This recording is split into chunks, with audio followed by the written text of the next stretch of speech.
All right, check this out. Trump just held a disastrous press conference in the Oval Office about his new tariffs, but the tariffs ended up being the least important part of the press conference because in it, he begins to unravel the global order that the U.S. has maintained since the end of World War II, and he begins to parrot Putin's talking points verbatim.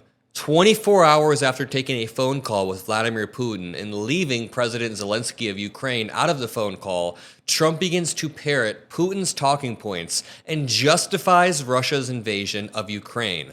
This is a collapsing of the global order, of the international order that has said you can't just invade your next door neighbor. You cannot just grab territory and annex territory. Russia invading Ukraine was the first time a country had its borders violated by a bigger superpower since World War II. Since Hitler invading countries in World War II, and now Trump is justifying it, you could argue that it's a pretext for him trying to attack Canada or Greenland or the Panama Canal, whatever you want to say. But I think it's important we break down these videos and point out the flaws in Donald Trump's logic because there are many. So let's begin with the massive clip where Trump says Russia invaded Ukraine because he said Biden gave them no choice, basically. He's saying Biden provoked Russia into invading Ukraine. Totally false. Russia invaded Ukraine in 2014. They invaded Georgia in 2008. Putin has had long-term imperial ambitions, and the Biden administration could not have just appeased Putin in any way. But let me play this. All that I ask is that you drop a like and watch till the end to help boost this video. Probably good today. They're a little bit softer, perhaps, but I thought his comments yesterday were pretty accurate. I don't see any way that a country in Russia's position could allow them, just in their position, could allow them to join NATO. I don't see that happening. And long before President Putin, Russia was very strong on the fact that I believe that's the reason the war started, because Biden went out and said that they could join NATO, and he shouldn't have said that. As soon as he said that, I said, you know what? You're going to have a war now, and I was right about that. This is a war that would have never happened if I were president. But you don't think it's President Biden's fault, not President Putin? I mean, he's the one. I think Biden is incompetent, and I think when he said that they could join NATO, I thought that was a... All right, I cannot stress this enough. Donald Trump is known for just repeating whatever the last person told him. So I can almost guarantee that Vladimir Putin on that phone call spewed his own Russian propaganda and Trump fell for, but let me just debunk everything that Trump said.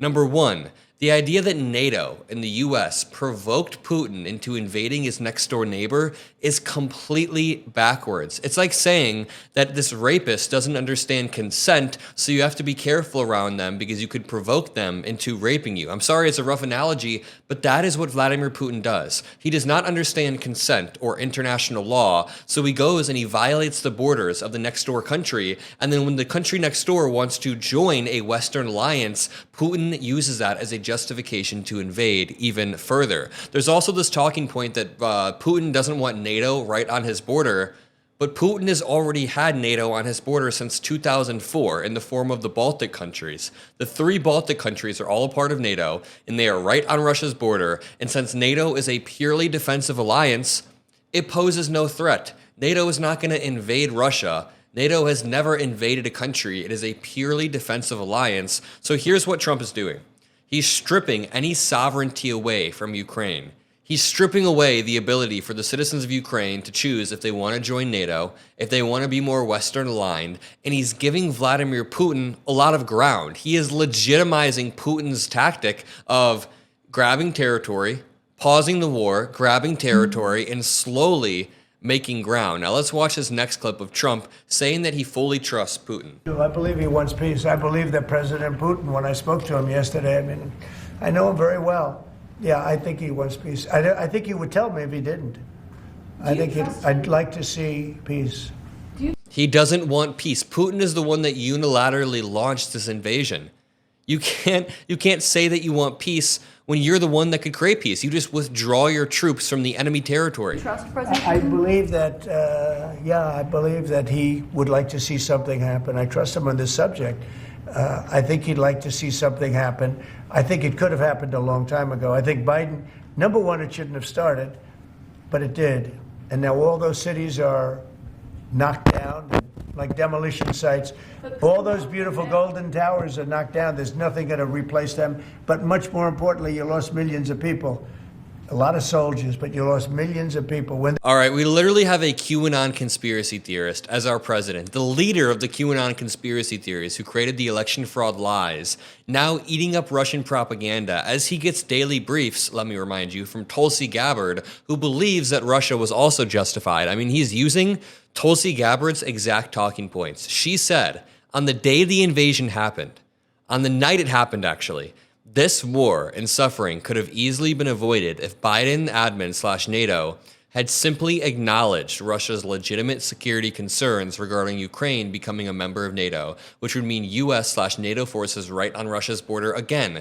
There are already NATO forces right on Russia's border, but because NATO is a defensive alliance, the Baltic countries haven't posed any threat. That is a made up line from Russia, and now Tulsi is repeating it. And now the president of the United States is repeating Russian propaganda. At the same time, how can you say that Russia would have never invaded when they invaded in 2014? How can you say that it's Biden's fault when Russia has been doing these types of invasions since 2008? I mean, they are always trying to grab their next door neighbor. Let's hear what else Trump has to say. They knocked down those cities, and they're all laying down on the side. They're laying down just in ashes and all crumbled up concrete. They literally look like a world-class demolition site.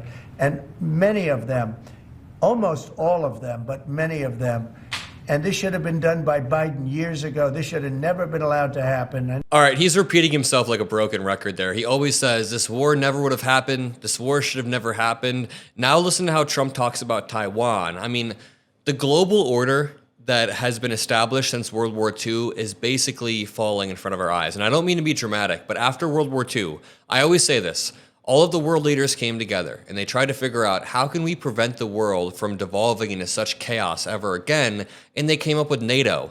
They came up with multiple defensive alliances that make sure Western countries join together to stop dictators from acting on their territorial ambitions. But now Trump is not only one, backing Putin essentially, or backing Putin's justification, but two, he's talking about Taiwan. Listen to this. In all due respect, you know, they took the business away. Taiwan took our chip business away. We had Intel, we had these great companies that did so well, and it was taken from us, and we want that business back. We want it back in the United States, and if they don't bring it back, we're not going to be very happy.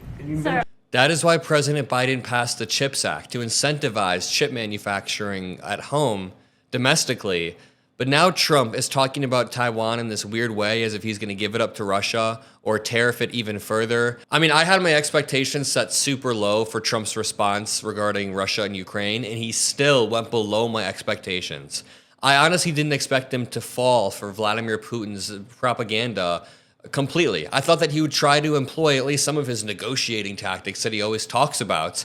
Maybe at least try to be a little bit tough on Russia the same way you were tough on Canada and Mexico. Really just a bully. But either way, I'll leave it at that. Drop a like, subscribe. Have a great rest of your day, and I'll see you in the next one. Peace out.